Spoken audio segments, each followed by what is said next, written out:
sorry. Okay, fair enough. Right, okay. So, Councillor Zackley, that's me, first of all, now chair of the panel. I've got a couple of points of housekeeping to bring your information to. First one is safety information. If the continuous fire alarm sounds, please evacuate the room and public gallery by the stairwells. Don't attempt to use the lifts, and please assemble at Queen Victoria statue in front of the civic offices. And in order to comply with the Portsmouth Cultural Trust fire marshal regulations, if you signed into the Guildhall, please remember to sign out when you leave the building after today's meeting. Live web streaming. May I draw everyone's attention to the fact that this meeting will be live streamed from a camera at a fixed location at the back of the meeting room, and the recording will be on the council's website. The camera will mainly capture the backs of anyone making deputations. Well, I don't think we've got any for this meeting. And there will be some footage of them as they approach and leave the table where the microphones are located, and of people entering or leaving the room whilst the meeting is in progress. Members of the public are also permitted to record the meeting on the understanding that it neither disrupts the meeting nor records those stating explicitly they do not wish to be recorded. I ask everyone to use the microphones provided when they are speaking, and can I please ask members and officers to introduce themselves, starting to my left, not necessarily politically. Thank you. Thank you, Chair. Councillor Scott Pater-Harris. Hello, Councillor Joe Hooper representing Paulsgrove. Hello, Councillor Benedict Swan representing Copner. Councillor Ben Downing representing Milton Ward. Stuart Ackland, Democratic Services. Councillor Liam Madden, Vice Chair of this panel. And I've already introduced myself, so we'll go to the agenda now. First item on the agenda is apologies for absence. Do we have any apologies, Stuart?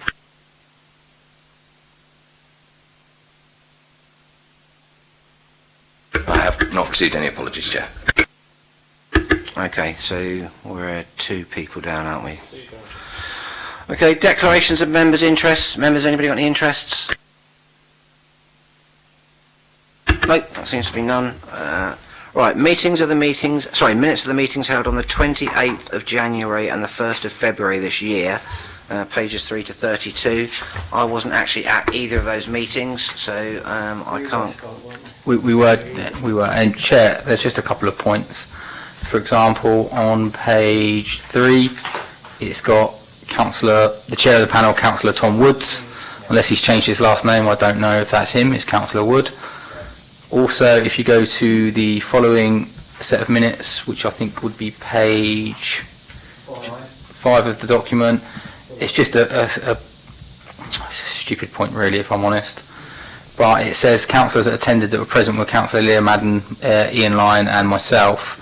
And then below that, apologies for absence, it says apologies sent in by Councillor Bosher, Hugh Mason, Tom Wood and Councillor Fuller deputised for Councillor Wood. Obviously he's not down as present in the minutes, so I think that needs to be amended. But that's the 2 issues that I've picked up on. I don't know if Councillor Madden's picked up on anything else. Just the same as he did, well done. I'm learning, Councillor. Can I move the minutes? I'll move the minutes. Right, yes, by all means. Yeah, I'll second them, thank you. Okay, so you're the only 2 that are actually in attendance anyway, weren't you? So, okay, well, on that basis, they're agreed. We now turn to the only other item left on the agenda, which is item 4, work programme and updates in respect to the themed scrutiny panels. So, what?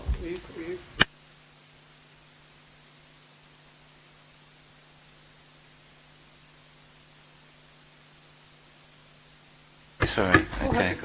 I'm not registered as a deputation, but I thought I'd come along to the meeting anyway, and I'll say a few words. Would you chair the most exciting scrutiny panel?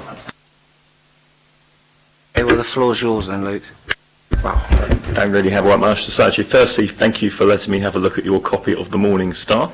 And interestingly, I've never read it before, and I always wondered, I just had a quick look. Does it even cover the sport at the back? Well, it does, but the main sports story is about a strike in the NHL, so I thought that was rather fitting. In terms of the scrutiny panel, I mean, we've got a topic going ahead at the moment, which is just about the practicalities of major evacuations in housing or relocations. There'll probably be another 2 meetings for that, one of which is this week, another one November. That will wrap that one up. So we will need a topic after that. We haven't had the discussions on that informally, but I would personally, because we've done 2 housing ones in a row, probably should do a social care one. That's my view, but we haven't discussed this collectively. So we don't really have a topic lined up for that, but any thoughts or guidance we welcome. Thank you very much for that, Luke. On the notes that Stuart's kindly prepared for me, there is a mention to both Simon Bosher, and Councillor Fielding. Neither of them are actually here, so I can't really ask the points to them. But Luke's put forward a suggestion there of maybe doing something on the social housing, social care lines, not social housing.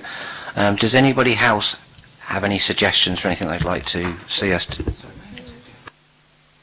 Possibly, yes, why? Chair, I know that both the chairs of the panels, basically today, you're being presented with 2 panels' recommendations as to what reviews they should do and to note sort of the work programme of all 4 other panels. I appreciate, so you've got, as you rightly point out, you've got Tex come forward with a review proposal, and as you say, EDCL have come forward.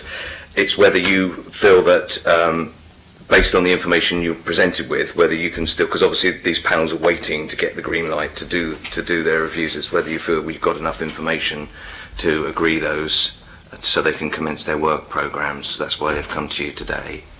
Well, as I touched on, thank you, Stuart. As I touched on earlier, unfortunately neither Councillor Bosher or Councillor Fielding are here, both as respective chairs of those particular panels. Colleagues, I'm going to kind of throw it open to you. If you are happy for them to go ahead, then fine. I mean, hang on a second. So, thoughts, I've got, first of all, Councillor Scott Pate-Harris, and then you, Councillor. I will let Councillor Madden go first because he's eager. Sorry, I'm not that eager, but I don't want to be here all day. I think all we need to do is go through the item 4. Luke's already made his contribution to it, and we just need to look at the other ones. And Luke's made a point, and I think he's, because I'm also on Health and Social Care panel, and I think he's right. I think we need to be looking at something from social care the next time round, but I suspect that's a couple of meetings away anyway. Luke's not in agreement with me. So I think we could just proceed with what we've got, the updates and the suggestions.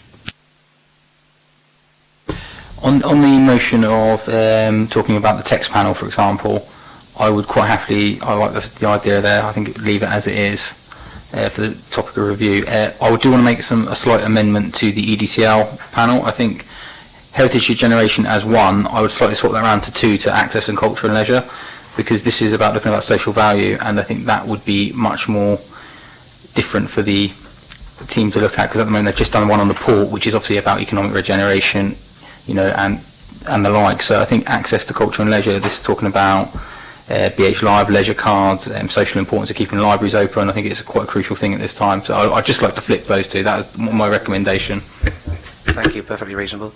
Councillor Dowling. Thank you, Chair. I was actually going to say similar to Councillor Pate-Harris, for the same reason. I think it's just about getting a balance across the 2 topics, although I'm not particularly precious about it. And I was going to ask a query about the text one, but I think I just misread, because I was going to say, is it purely about things like dropped curbs, buses that have things where you can get on if you're disabled, and those kind of very physical things, or is it also about the physicality of locations?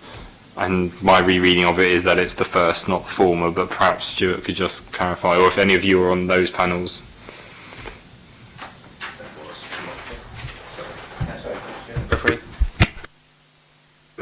That was my understanding. Obviously, I haven't been close to that particular review, and if there's no one else here, you could. Would that change your view on the actual review, depending on the outcome of that comment?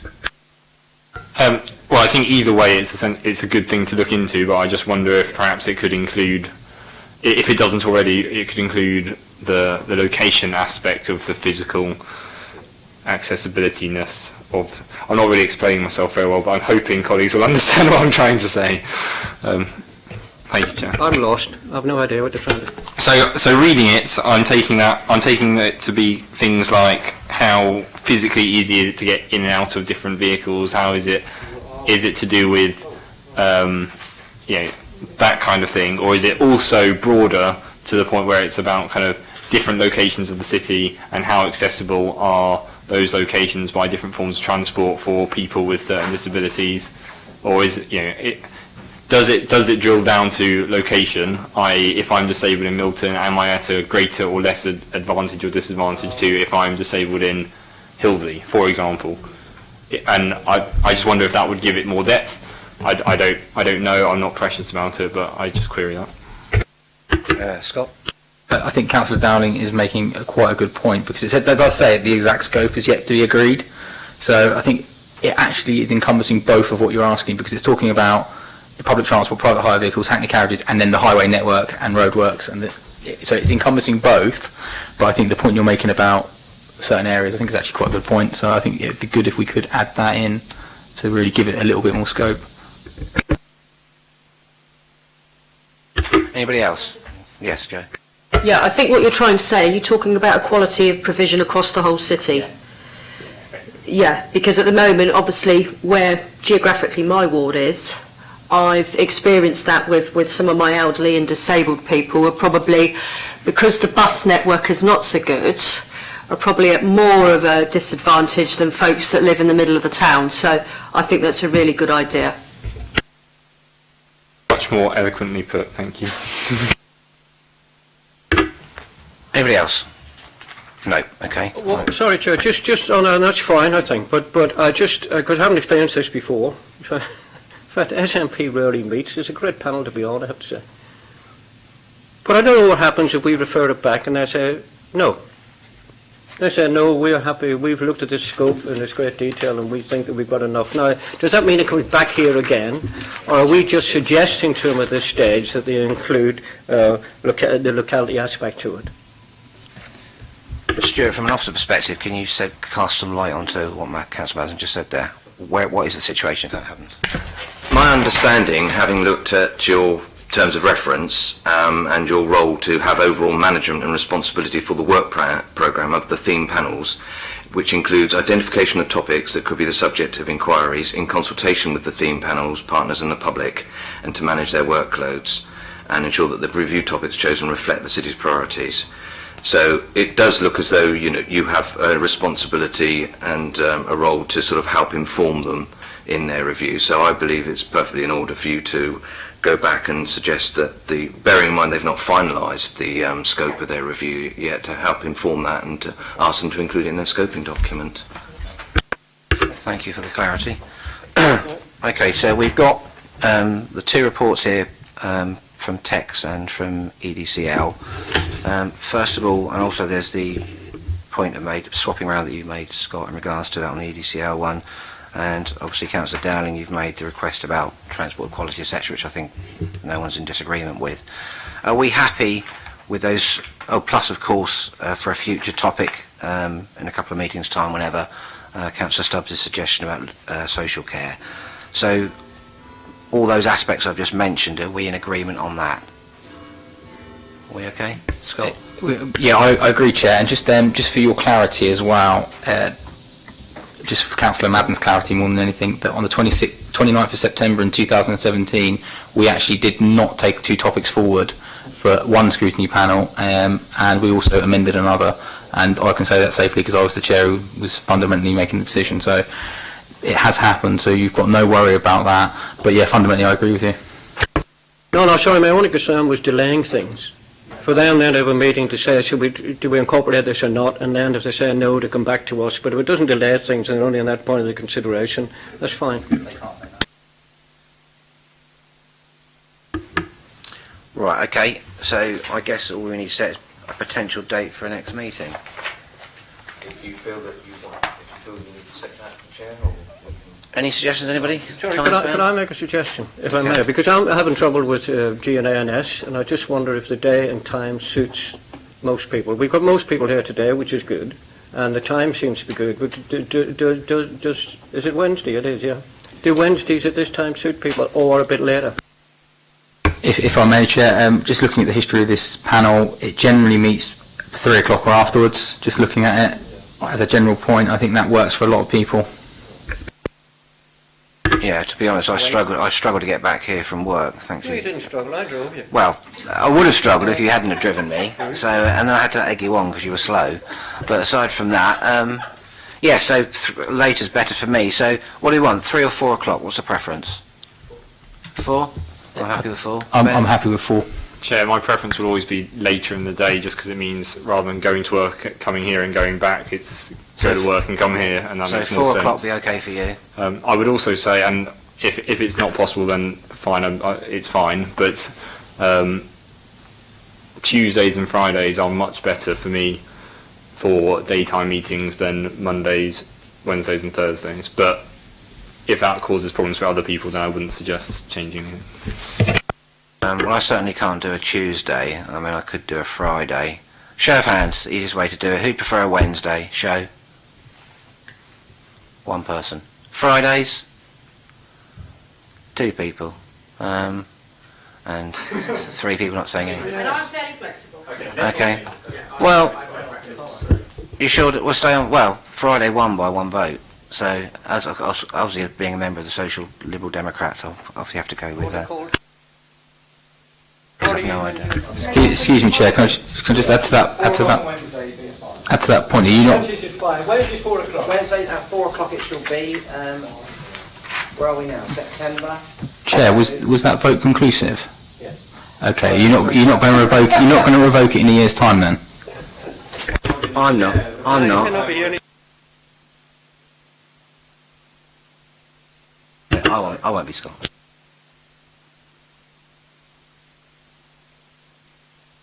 Sorry, why would we want to? I think we need to know of the subjects to look at. We've given the go-ahead, and unless there's a problem with it, which Scott says there shouldn't be anyway, right? I don't know why we... Well, only on the grounds that this panel apparently doesn't meet very often, so without wishing to take on a panel that's hardly ever going to meet, I thought maybe it might be an idea to do one in a couple of months, but if you want to just wait, then that's fine by me. I would suggest we only have a meeting if we have something to discuss, otherwise we're coming to approve minutes and then leave for the next meeting. Okay, well, we'll wait then until something arises that needs us to call a meeting, and then obviously I'll make sure we're in touch with you and we'll fix a date up. Okay? Well done. Short and sweet. Thank you very much indeed. Bless you all. Quickest meeting.